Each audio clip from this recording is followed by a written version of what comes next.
Okay, all right.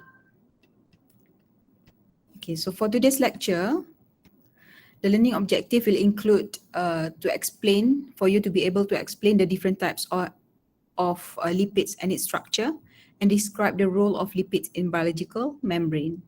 Okay, it's very straightforward topic for today. So the word lipid is derived from Greek word lipos, which means fat. So it is a heterogeneous class of naturally occurring organic compounds, mainly for the formation of the esters, classified together based on common its solubility property.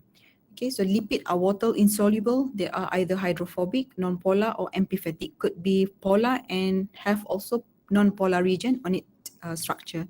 So usually involved in the formation of esters. So esters is when one organic compound, its hydroxy compound will will bind together to form an ester with the carboxyl group, and the bond that form is the ester bond. So we will learn how each types of lipids involved in ester formation. Okay, there are a lot of structural variety of lipids that are represented here. So I put example of fat. Here, triacylglycerol, wax, steroid. The backbone is the cholesterol or the sterol, so which is the precursor for our hormones, for example, and also sphingoglycolipids, sphingophospholipid, and also glycerophospholipid.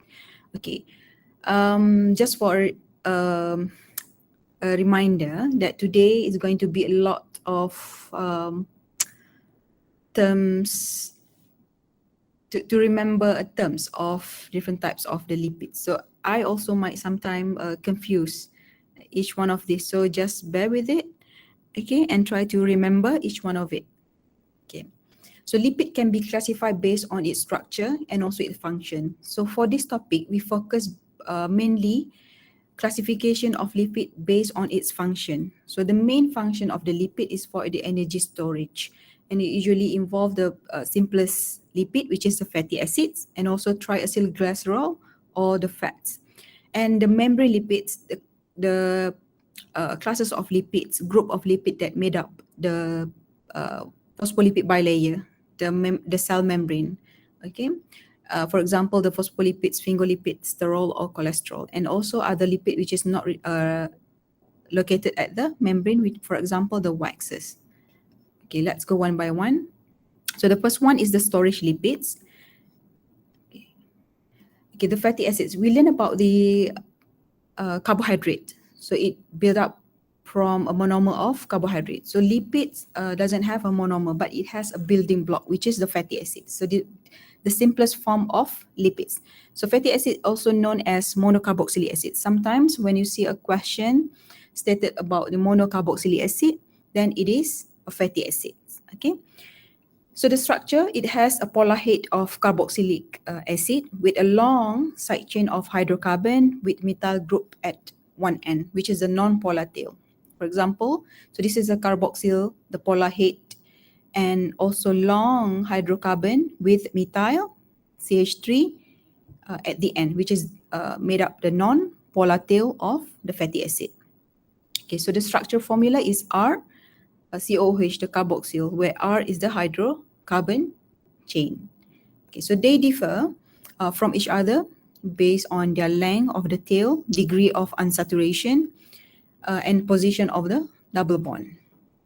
Okay, for straight chain, for long, it could have 12 to 26 carbon, medium, for example, 8 carbon until 10, or short could be 4 or 6 carbon. Okay, so it can exist as a free fatty acid, or it can be esterified, undergo esterification with other compound, for example, the glycerol, to form a triglyceride. Okay, and it is known as acyl group when it is part of the ester. Okay. Okay, there are two types of fatty acids: saturated fatty acid and also unsaturated fatty acid. So monosaturated fatty acid will have one double bond but polyunsaturated will have 2 or more double bond, and saturated fatty acid usually doesn't have double bond. For example here, saturated stearic acid. So this is a structure and it has no double bonded in its structure. And for monosaturated acid, for example, the oleic acid, it has double bond. So for monounsaturated fatty acid, so this is omega. Omega means the first carbon which have the double bond. So at carbon number 9, okay? So it have its double bond at its carbon number 9, okay? All right. And also for polyunsaturated, usually it have a double bonded at the first carbon at the first carbon that double bonded at carbon number 3 and also carbon number 6. So this is, for example, the linolenic acid will have its double bonded at carbon number 6. Okay. Right. So what is the difference between saturated and unsaturated fat? Okay, so saturated fat usually have, not usually, but it have a single bond between its molecule in fatty acid chain. But for unsaturated, it have a double bond between molecule of its fatty acid chain. And usually solid in room temperature and liquid at room temperature for unsaturated fat. Okay. So I put examples. So actually there are lots of examples of different types of saturated and unsaturated fat. But if you can remember what I stated here, then it's already enough, because this one is the most popular saturated fatty acid and unsaturated fats. Okay, so this term we will use in the subsequent slides.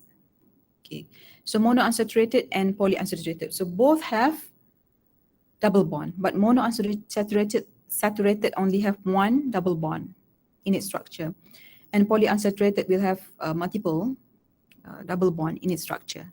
Okay. So monounsaturated usually have higher melting point than polyunsaturated. So they are liquid at room temperature and semi-solid or solid when refrigerated. And polyunsaturated have lower melting point than monounsaturated fatty acids. So they have a liquid consistency at room temperature. So this is again the example of both monounsaturated and polyunsaturated. Okay, there are various formula that can be used to draw the long chain. For example, I put here 14 carbons long of myristic acid. Okay, so the saturated fatty acids. So this is 14, 1, 2, 3, 4, 5, 6, 7, 8, 9, 10, 11, 12, 13, 14 carbons long of myristic acid, the simplest fatty acid. So you can also draw like this one, and also most simplest formula like this. Okay. All three are the same. Okay, there are different nomenclature and structure for fatty acid. It is usually based on the systematic or trivial or common nomenclature. And it is solely based on the position of the double bond from the end of fatty acid. It could be from the methyl end. So if you counting the carbon number 1 from methyl end, and you should put this symbol of omega. So omega means the first carbon which have a double bond.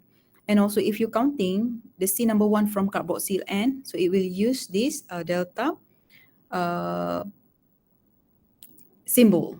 Okay, so for saturated fatty acid, so it has no double bond, so no specific symbol to notate the double bonded. And also for monosaturated, usually, for example, if 1, usually at carbon number 9, so we will state like this. And if you count from the methyl end, then you should put the omega 3 or omega 9, for example. And for polyunsaturated fatty acid, usually we state it like this, depends on how many double bonded it has on its structure. Okay, let's say for example, the common name for palmitic acid and the IUPAC name is hexadecanoic acid. So it has 16 carbon long, but no double bonded. So it just write like this one. So I hope when you see the IUPAC name or carboxyl or methyl reference for nomenclature fatty acid, then you should know how to read this kind of notation. Okay, let's say for example linoleic acid 912, the IUPAC is 912 octadecanoic acid. So we know here it has 18 carbons long with 2 double bonded. From the carboxyl reference, so the double bond is at the carbon number 9 and also carbon number 12. So if it is double bonded at carbon number 9 and 12, so the name should be 912 octadecanoic acid. Okay, so from the methyl side, so 18 carbon long with 2 double bond on its structure. The first double bond is at the carbon number 6 from the methyl end. Okay, let's say for example, here. Oh, okay, sorry, just give me a second.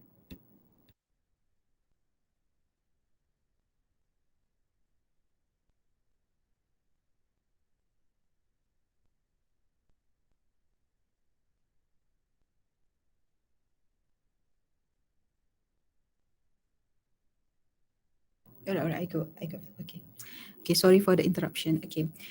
Where are we? Okay. So I show you how to read this one. So for example, if monounsaturated acid or oleic acid, 9-octadecanoic acid. So from the IUPAC and carbon double bond information here. So it is 18 carbon long with only 1 double bond here. So if you count from the methyl end here, so this is the carboxyl end, so this is the methyl end. At the carbon number 9, you will have your first double bond. 1, 2, 3, 4, 5, 6, 7, 8, 9. So here, your first double bond. So if you count, if the question asks you to notate the first carbon which is double bonded from the methyl end. So you should count from here. So 1, 2, 3, 4, 5, 6, 7, 8, 9. So 9. Okay. Okay. But if you count, since it's 18 carbon from the carboxyl end, if you count also, it become at the carbon number 9. 1, 2, 3, 4, 5, 6, 7, 8, 9. Okay. Okay, so another example, linoleic acid. From the methyl end, it should be at carbon number 6. 1, 2, 3, 4, 5, 6. So at carbon number 6, your double bonded form. Okay? Okay, and here, 1, 2, 3, 4, 5, 6, 7, 8, 9. First carbon is at 9, right? Everyone's following? Am I talking alone? Are you following? Yes, doctor. Yes, doctor. Yes, doctor. Yes, doctor. Okay, so for 912 octadecanoic acid, so if you counting, if we refer to IUPAC, we should count from the carboxyl end. Okay, let's say 1, 2, 3, 4, 5, 6, 7, 8, 9. Okay, the first double bond is at 9. 10, 11, and 12. The second double bond is at 12. So from the IUPAC nomenclature, it should be named like 912 octadecanoic acid. And some question might ask you, please draw the structure of 912. Then you should draw 18 carbon, and the double bond is placed at the carbon number 9, between 9 to 10 and 12 to 13. All right? And if you count from the methyl end, and you should count from here. Count from here. 1, 2, 3, 4, 5, 6. The first carbon that double bonded. Can you follow? Okay. Please go back, and I put this example here for you to be able to do a practice to understand how the fatty acid nomenclature is how to read the nomenclature for the fatty acid based on IUPAC and also based on both methyl and carboxyl end. Okay, so you should know this omega is when you count the C1 from the methyl end. Okay, and if you count the C1 from the carboxyl end, it should be the IUPAC. Okay, so please practice again. And this one should be interesting. 4, 7, 10, 13, 16, 19. So it should have like 6 bond, double bond. 1, 2, 3, 4, 5, 6. Okay, and please go back and practice. Okay, so I already teach about the nomenclature for the protein and carbohydrate as well. So please remember and try to compare between nomenclature between biomolecules. Okay, right. Okay, and also about the isomerism, it also happened to protein and also the carbohydrate. And also for lipids, the cis and trans isomer. So for lipids, if the group occur for both for the same site, then it should be in cis configuration.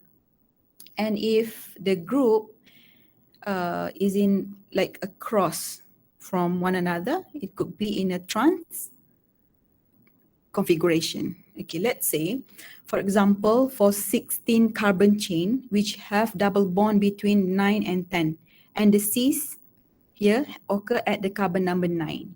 So the name, for example, it should be the cis 9 hexadecanoic acid. So if trans at 9, then trans 9 hexadecanoic acid. As simple as that. Okay. So based on the configuration here. Okay. So this is another cis and trans.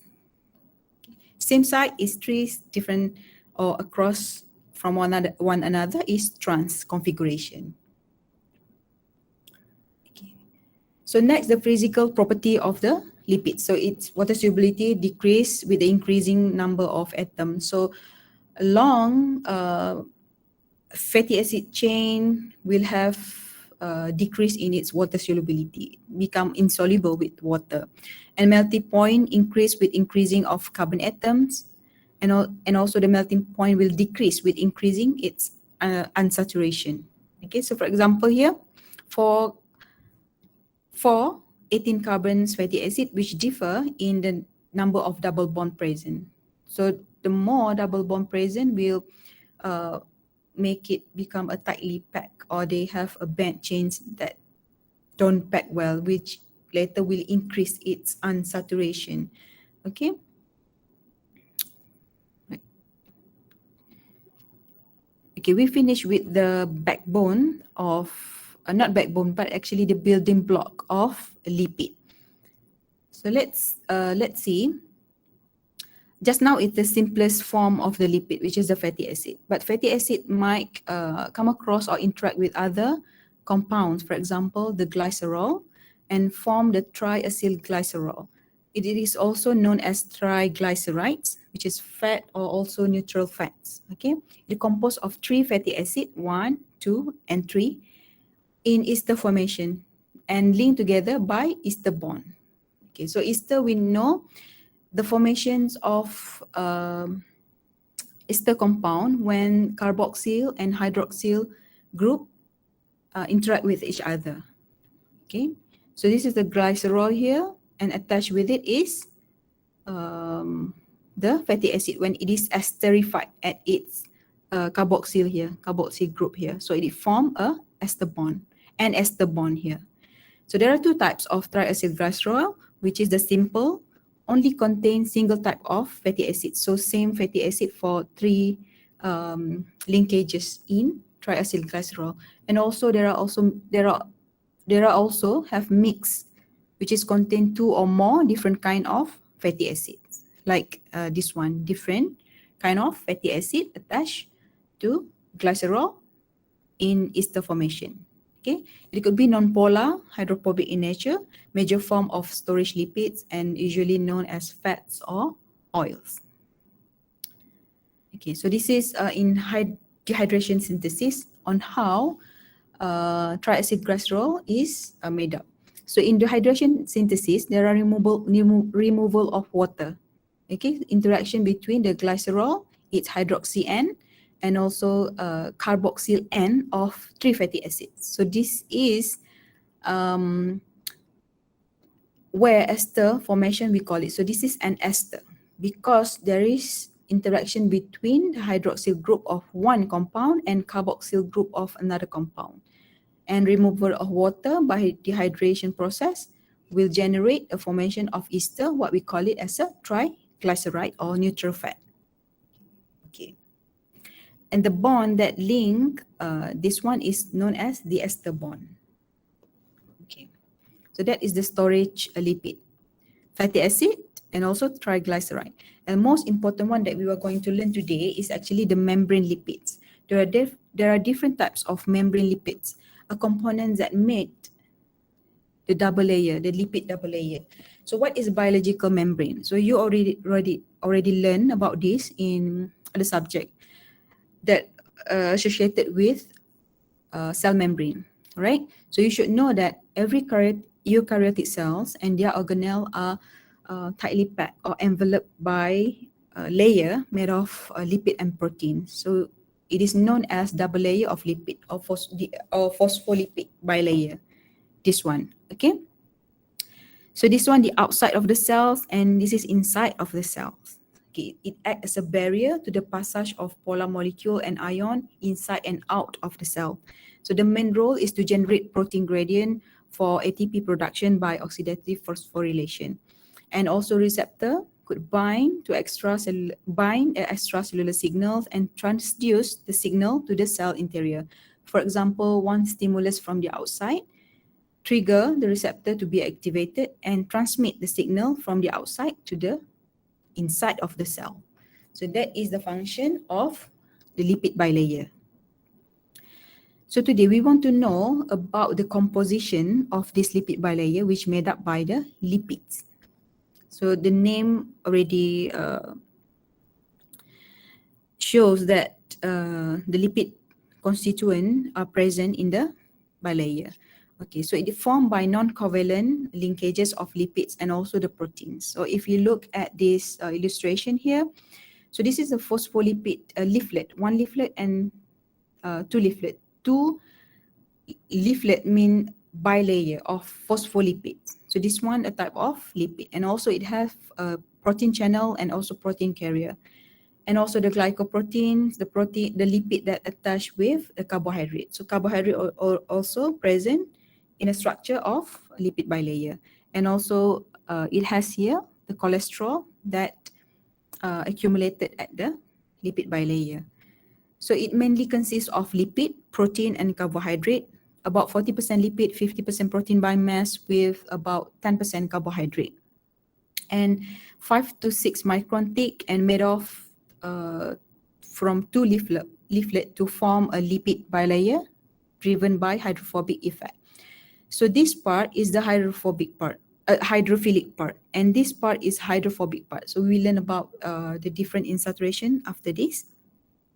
So the membrane form close boundaries between different compartments of outside and inside the cell, and it is asymmetric where the component of two faces always differ from each other, this one and this one, and protein and lipid composition varies among membranes.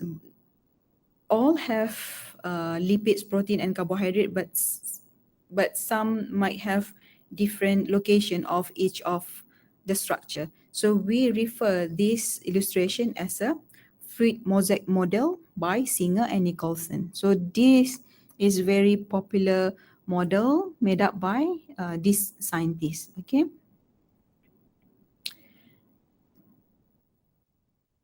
So the important things about the membrane structure is to maintain its fluidity by the component that made the bilayer. The fluidity is important, especially for cell metabolism to occur. So if the membrane cannot control or regulate its fluidity, then somehow cell metabolism or reaction cannot be operated or regulated. Okay. So the first part of membrane fluidity that you need to know is the asymmetry between the layer. So some diffusion or movements of components, it could be in a form of lateral like this. And this one is a rapid because in the same region. And also it can move transversely. We call it a flip-flop movement. If movement like this, it is very slow because it need to interfere with the hydrophobic region here at the fatty acid chain here. Okay, so the movement transversely is very slow and movement of molecule laterally is very fast. So we learn actually about the movement or diffusion of molecules in metabolism. Okay, just so you know that this structure will regulate the diffusion of the molecule, then is already enough. Okay, so what factor that regulate or control the membrane fluidity? There are three main factors, which is the temperature, unsaturated, whether it have unsaturated fatty acid or saturated fatty acid, and also the presence of the cholesterol in the structure. So the first one, the higher temperature will lead to increased fluidity. But what happened at low temperature? At low temperature, phospholipid will form a cluster because they don't have a lot of energy to move around. So they form a cluster or clumping together. So when clumping or clustering occur, it will disrupt or decrease the membrane fluidity. What we want is actually the higher temperature, where at high temperature it will have more energy to move around and it will control the fluidity of the membrane here. Okay, so that's why high temperature will lead to increase in fluidity. Okay, next, the presence of the cholesterol is also related with the temperature. So at low temperature, when it form a cluster, when the cholesterol is insert, it will become a distance from one another. So because now it is in clumping, and then cholesterol becomes side by side of the phospholipid bilayer here, then it will not become clumping anymore. So it will become distant from another, then it will increase the fluidity. So that is, I think, the help from the cholesterol. Okay, so what happened at high temperature? If cholesterol comes in, the phospholipid will pull together to attach the cholesterol, and it will become packed or close and become rigid. So no more distant from one another. So it will become reduced in fluidity. Okay. And another example is the unsaturated fatty acid, which leads to also regulate the membrane fluidity. For example, saturated fatty acid will pack closely together, like this one. So it become closely packed.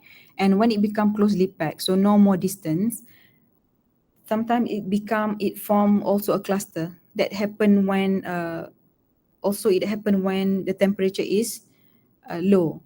We do not want the phospholipid become clumping because it cannot move around to assist the metabolism, for example. We want it to be in a form of distant like this one. So that's why a mixture of a saturated and unsaturated fatty acid will increase the fluidity. So if you look at here, the unsaturated fatty acid will have what bond in its structure? The double bond. So the double bond will form a kings or bands on its fatty acid structure. So that's why you look at here, there is a distant side from each of the phospholipid. So this distant side will increase the fluidity to enhance the cell metabolism, for example, to enhance the cell to biomolecule movement, for example. So we do not want the phospholipid to be tightly packed like this because they don't have so much energy to move around to ease the cell metabolism.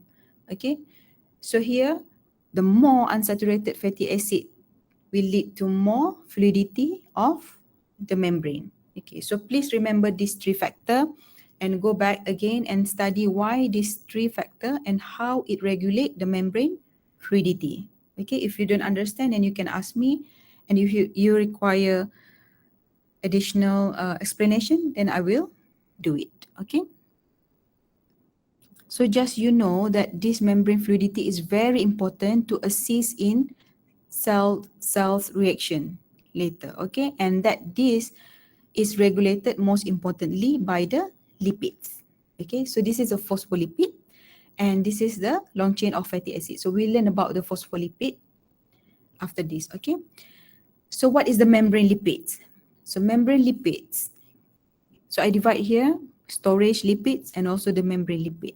So the membrane lipid usually divided into two different classes, phospholipids and glycolipid. The phospholipid which made up our bilayer here. Okay. So the phospholipid can be further categorized into glycerophospholipids and sphingolipids, and glycolipid also it have its own sphingolipids but different name, later we will learn. And also the galactolipid, also sulfolipids. So this what I mean by the terms. Sometimes I also mistakenly mix up one another. So you just bear with the terms and try to remember each term. So triglycerol, the backbone is the glycerol esterified with the fatty acid. And glycerophospholipid, glycerol with two fatty acid, and it has a phosphate with alcohol group on its structure. That is glycerophospholipid. And sphingophospholipid, it has phosphate with the choline. And sphingolipid for glycolipid, so glyco means the carbohydrate. So there is a carbohydrate attached in the sphingosine backbone and also the fatty acid. And for galactolipid, it has two fatty acid attached with the glycerol backbone and also have a carbohydrate and sulfonate compound attached to its structure. Okay. So please remember each one of these. Okay, membrane lipid classification. So to ease our understanding, so I categorize the membrane lipid into four major categories here. This is wrong. Phospholipid, sphingolipids, glycolipid, and cholesterol or sterol.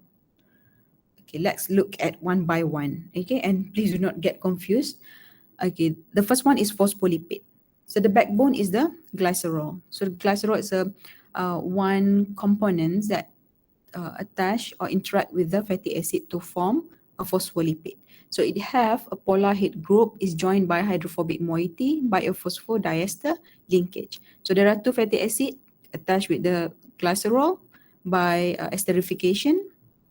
And remember why phospho? Because it have a phospho alcohol group attached to the carbon number 3 on glycerol fatty acid structure. Here 1, 2, 3. So it have a phosphate alcohol attached to its structure. So that is phospholipid.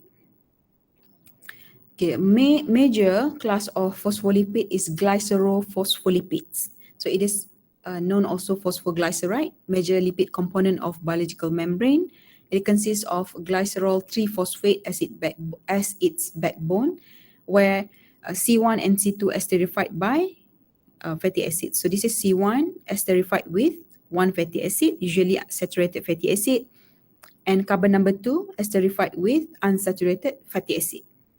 Okay, and it has the glycerol 3-phosphate in its structure. So it is known as glycerophospholipid. Okay. And here X could be in simplest glycerophospholipid, the X is hydrogen, so it is called phosphatidic acid. But different X, small molecule will generate different phospholipid name. Like for example, if hydrogen, then it will call phosphatidic acid, and different other formula will generate different name. Okay, so that you know X is actually diverse. Okay.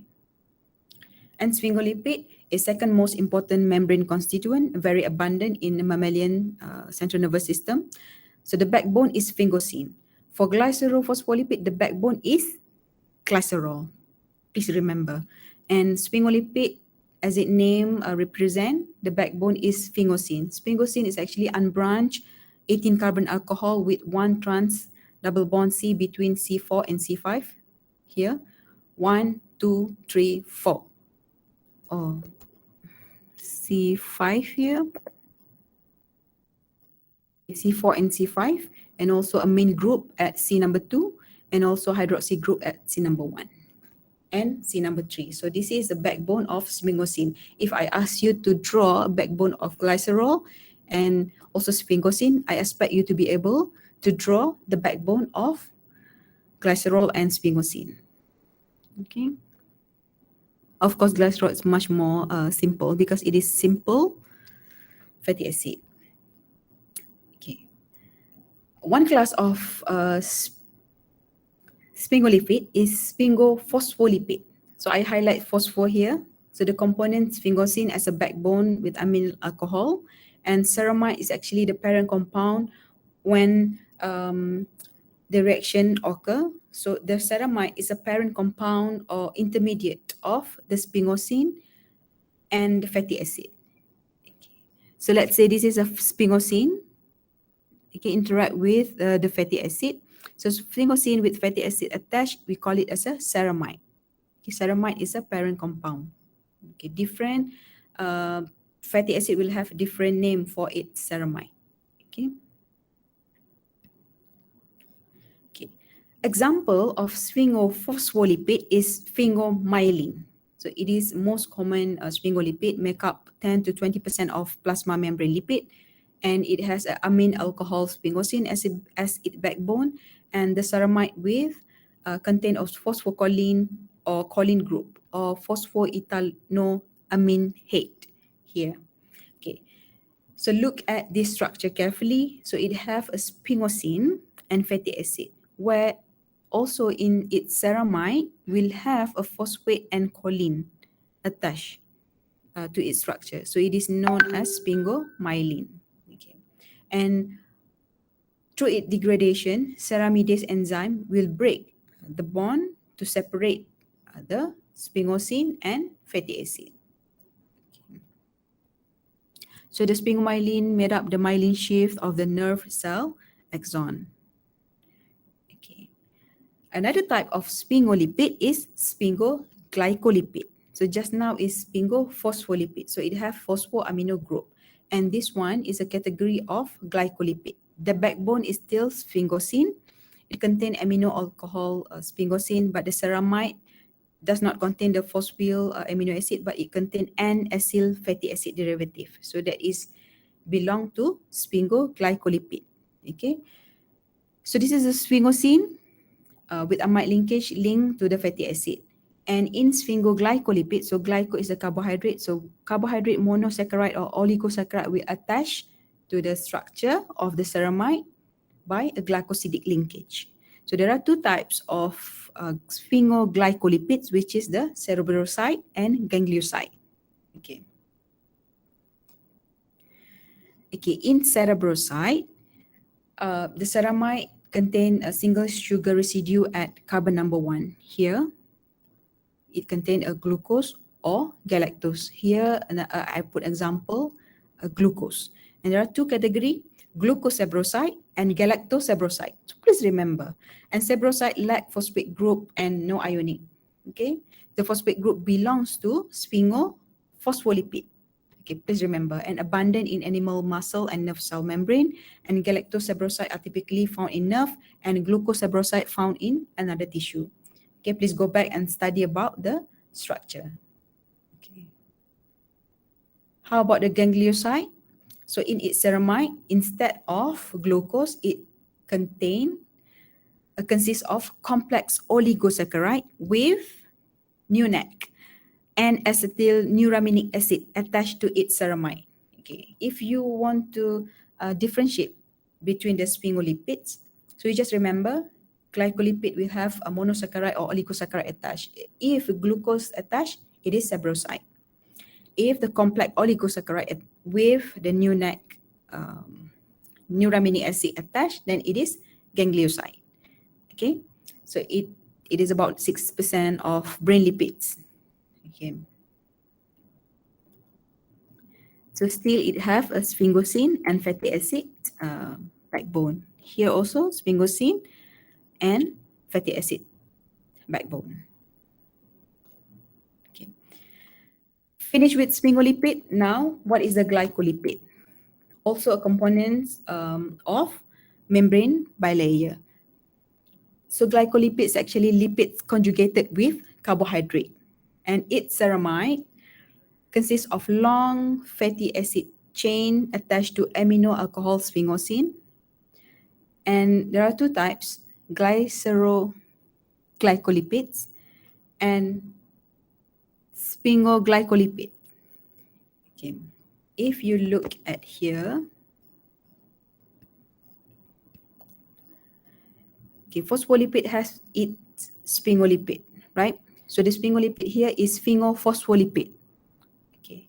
And here sphingolipid for glycolipids actually sphingoglycolipids. Okay. I'm afraid if I separate the explanation and we'll get more confused. So sphingolipid, I make it together. So here, first I explain about the sphingophospholipid and also the sphingoglycolipids. So this sphingoglycolipids actually belongs to the glycolipid itself, but it's sphingolipid, and I hope you understand, okay? And glyceroglycolipids have a glycerol backbone with a carbohydrate attached to it, either galactolipids or sulfolipids. And sphingolipid, we already learned just now. For example, the cerebrocyte and also ganglioside, which have sphingosine acid backbone. Okay, let's learn about the glyceroglycolipids. The first one is galactolipids. One or two galactose residue present. So galactose connected by a glycosidic linkage to C3. Here, 1, 2, 3. So it's either connected by one galactose or two galactose. Okay, that is galactolipid. So it is predominant in plant cells, 70 to 80% constituent of membrane lipids of vascular plant. Okay, the last one is sulfolipid. It is a class of glyceroglycolipid with sulfur-containing functional group here. So known as sulfonate glucose joined to C number 3 of diacylglycerol by glycosidic linkage. So for glycerolipids, so please differentiate between sulfolipid, which have sulfonate group in its structure, and also a galactose structure, a galactose compound in its structure. Okay, that is an example of the glyceroglycolipids. All right. Okay, the last one for membrane lipids is actually the cholesterol steroid. So it is also known as isoprenoid because the structure is similar to isoprene, and it consists of 4 fused rings, 1, 2, 3, 4. The first 3 is 6-membered ring. 1, 2, 3, 4, 5, 6. 6-membered, 6-membered, 6-membered, and the last one is 5-membered rings, D. If I ask you to draw a ring of the cholesterol, and this you should draw this one, okay? And usually present in the membrane of eukaryotic cell, precursor for mammalian steroid hormone, for example, estrogen and androgen, and also the bisol. So they differ in length at its side chain here. The carbon number 17 here. You see, this is the D ring, and this is a carbon number 17. So it differ. So each cholesterol differ by its hydrocarbon side chain. So hydrocarbon could have more than 3 carbon, 10 carbon, 20 carbon. So the cholesterol structure differ at carbon number 17. Okay. Okay, you should know that cholesterol is also amphipatic. It has a polar hydroxy head here and also non-polar hydrocarbon tail, same like the phospholipid. Okay, so the polar must be here. So the hydrophobic must expose to the hydrophobic region. Okay, so this is the cholesterol embedded or located at the lipid bilayer. Okay, so cholesterol is one of the factors that control the membrane fluidity. So how it control the membrane fluidity? If one can remember. Who can remember how cholesterol control the membrane fluidity? Stephen. Yes, good. Cholesterol clumping together, it stiff the membrane. So when it's stiff, closely packed together, then it will reduce the fluidity.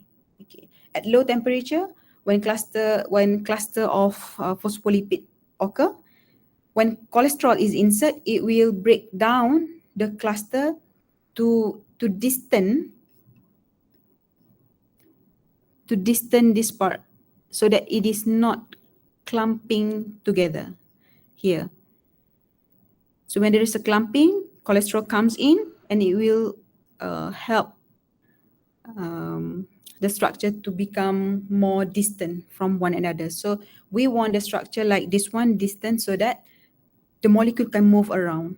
So when it move around, it will increase the fluidity that enhance the cell metabolism reaction, for example, or the translocation of the molecule. Okay, so we learn how this membrane fluidity is regulated during the biomolecule metabolism. There are also other lipid which is not located at the membrane.